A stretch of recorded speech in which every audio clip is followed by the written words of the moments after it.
오늘 여론조사 전문가 모시고 민심진심 대목 살펴볼 텐데 홍 후보와 관련된 지지율 흐름을 이해해야 조금 전 홍 후보가 윤 후보를 향한 이 공세 발언의 의도도 파악할 수 있을 것 같습니다.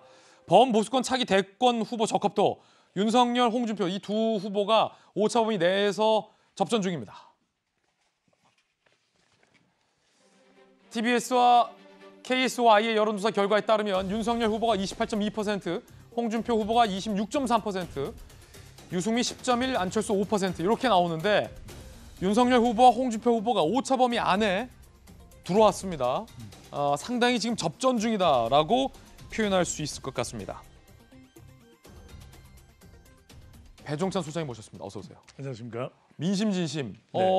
지난주 민심진심에서 네. 홍 후보 지지율의 약진은 상당수 민주당 지지자들의 역선택이 들어가 있다라는 말씀을 주셨고 배 소장의 발언 때문에 일주일 내내 국민의힘 주자들 간의 공방이 짙어졌어요. 네. 요거는 어떻게 볼 겁니까? 오늘 요 데이터는. 이게 이제 구조적 역선택이죠. 그러니까 오늘의 민심 진심은 바로 우리 국민들의 민심이 아니라 민주당의 마음, 민야홍 현상이 일어나고 있는 것이죠. 그건 무슨 말이에요? 민야홍. 그동안에는 무야홍이었거든요. 그러니까 무조건 야권 후보는 홍준표. 예. 이거는 홍준표 후보는 홍준표 후보 캠프에서 주장을 하는 거예요. 예. 지금 여론조사의 현실은 뭐냐? 민야홍. 민야홍은 무슨 뜻인가요? 민주당 지지층이 선택하는 야권 후보는 홍준표예요.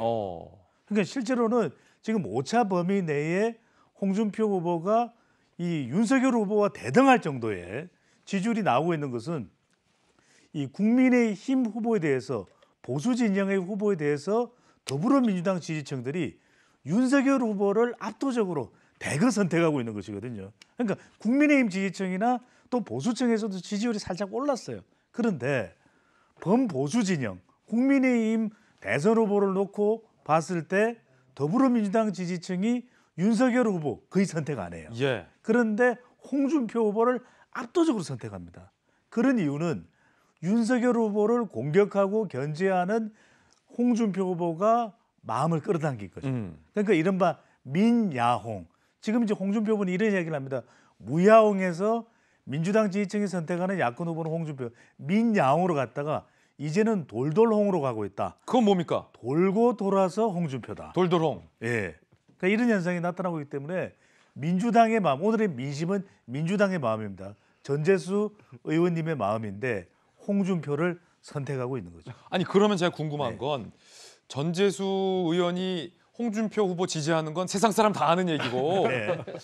요게 역선택이 구조적 선택까지 왔잖아요. 구조적 지난번에는 역선택이죠. 일부 역선택, 구조적 역선택. 그러면 실제 국민의힘 경선 과정에서 요 숫자가 유효한 데이터냐 네. 아니면 여론조사에서만 잡히는 거품이냐를 봐야 될 것 같아요. 이렇게 나타날 수가 있죠. 실체가 있다는 그러니까 실제 역선택 방지 조항이 들어가지 않으면 역선택 방지 조항이 들어가지 않는 국민 여론조사를 실시하면 홍준표 후보가 1위를 할 수도 있는 거죠. 이렇게 되기 때문에 윤석열 후보 캠프 또 최재형 후보 캠프 뭐 이제 후반부에는 또 이 최재형 후보 캠프에서는 좀 또 다른 또 의견을 나타내고 있기는 하지만 이게 이제 더불어민주당 지지층의 선택을 받지 못하는 후보들은 예. 반발할 수밖에는 없는 것이죠. 그렇군요. 앞서서 이제 민주당에서 홍준표 후보를 밀고 있다라는 분석 주셨는데 뭐 김어준 씨의 방송을 들어봐도 그렇고 정청래 의원의 발언, 우리 저 전재수 의원님의 지지 등을 봤을 때 민주당에서는 홍준표 후보에 대해서 선호를 하고 있는 것은 맞는 것 같습니다. 그런데 한 여론조사 결과 보니 홍 후보가 이낙연 후보까지 제친 결과, 물론 오차범위 아니죠 그것도. 네. 오차범위 안에서 접전 중인 양상까지 나왔습니다. 함께 보시죠. 자, 요 데이터인데 이재명 28.0, 윤석열 26.4. 아까는 이제 범야권이었고 이건 여야 다 실시한 여론조사 결과에서도 홍 후보가 13.6, 이낙연 후보가 11.7. 그러니까 홍준표 후보가 이번 여야를 다 한 여론조사에서는 윤석열 후보 근처에도 못 갔어요. 그런데 홍 후보와 이낙연 후보가 오차범위 내에 들어왔다는 것. 이 말은 여야 대권주자들을 놓고 여론조사 실시했을 때 이게 자칫 3위가 지금까지는 이낙연 후보였는데 이제는 공동 3위다라고 봐도 무방하고 더 나아가서 3위가 누가 될지 모른다라는 얘기일 수도 있다라는 거예요. 그렇죠.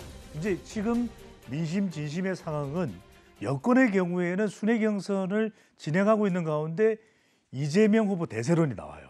왜냐하면 충청권에서 과반이 넘는 득표를 냈거든요. 그러니까 이낙연 후보에 대한 관심은 약간 주춤하거나 또 떨어지는 상황인데 홍준표. 바로 이건 두 가지 이유가 있습니다. 다자 대결에서도 지지율이 올라갔다. 하나는 홍사이다 현상. 홍카콜라 내가 되면 안 될 수 있어요. 하는 이 홍준표 후보의 도대체 누굴 따라하는 건지 모르겠어. 네, 구체적으로 너무 따지지 마시고 예. 이게 홍사이다 현상이 홍준표 후보의 20대의 마음이 모이는 거예요. 아, 그러니까 실제가 있어요? 20대 실제 그렇습니다. 지지세가? 이준석 대표하고도 관계를 좀 이준석 대표를 존중해야죠. 이렇게 이야기하는 것에 대해서 이대남들도 적극적으로 홍준표 후보에 대한 지지 의사를 표명하고 있거든요. 20대 남성의 지지율이 그렇죠. 잡힌다. 이것도 이제 지지율이 올라가고 그렇구나. 대구가 지역구고 경남 지사를 역임했어요. 영남권에서도 지지율이 올라갑니다. 그다음에 또 하나의 현상은 홍사이다가 있고 또 하나는 윤흔들이죠. 윤석열 후보가 고발 사주 의혹이 어떤 영향을 미치든 간에 논란은 부정적인 영향을 미치거든요. 어쨌거나 간에 이건 뭐 진상 규명이 돼야 돼요. 그러다면 그래도 본선의 맛을 본 이 홍준표 후보의 경쟁력을 무시 못합니다. 그러다 보니까 영남권 그렇군요. 또 국민의힘 보수층 지지율이 살짝 조금씩 올라가는 현상이 나타나고 있는 것이죠.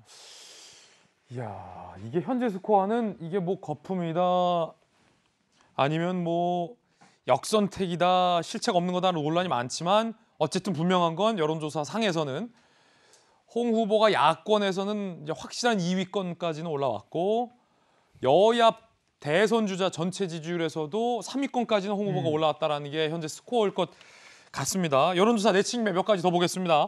정권 교체가 많을까요? 정권 유지가 많을까요? 자, 배 소장님 정답은? 네, 정권 교체가 높아요. 근데 뭐 이게 뭐 거의 오차 범위 내 정도의 뭐 수준, 약간 살짝 벗어나는 정도이기 때문에 아주 큰 차이가 있다고는 못하겠지만 지금 대통령의 국정 수행 평가를 보더라도 부정 평가가 그대로 높죠. 그래서 이제 정권 교체가 높은데 그러면 왜 이 국민의힘 후보와 또 국민의힘 주자들이 지지율이 월등히 높아야 되는데 왜 그러냐? 그러게요. 그래도 이재명 후보의 경우에는 자기 지지층을 가지고 있는 거지. 예. 반면에 윤석열 후보는 주로 이제 반문 정서를 흡수를 해서 만든 지지 기반이기 때문에 지금 또 검찰총장 때의 이 구설, 논란 이게 이제 나오니까 흔들어지게 되는 것이네. 그러니까 중요한 것은 정권 교체 여론이 조금이라도 더 높습니다. 얼마만큼이나 국민의힘이 단합, 통합 또 이 지지율을 결집시킬 수 있느냐가 앞으로의 주목해야 될 부분으로 봐야 되겠죠. 자, 배 소장님과 함께 민심 진심 오늘 흥미로운 데이터들 살펴봤습니다. 다음 주 민심 진심도 기대해 주시기 바라겠습니다.